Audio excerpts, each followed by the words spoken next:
Assalamu alaikum. I'm asking this question on behalf of my friend who is a Hindu. His name is Sachin and is an actor by profession. He would like to know why Muslim women are not allowed in the Qabristan or graveyard, and if it is the grave that women are not allowed to visit, then does that include the dargah? Sister asked the question that why aren't women allowed to visit the graveyard? And there are various different hadith. There are hadith in Sahih Bukhari in which the Prophet said he prevented the women from going to the grave.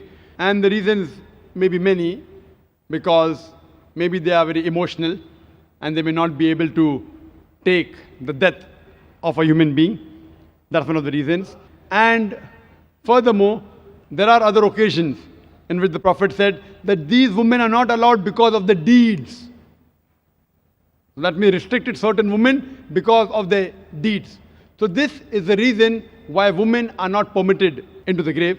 Though there are scholars, other scholars, who do say that there are different hadiths in which the Prophet did permit certain women to go, depending upon the context.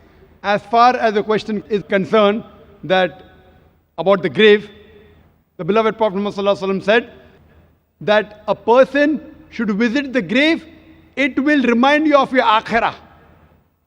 That means it reminds you that finally you have to die. But when you go to the grave, you should pray for the person, not to the person or through the person. Hope that answers the question.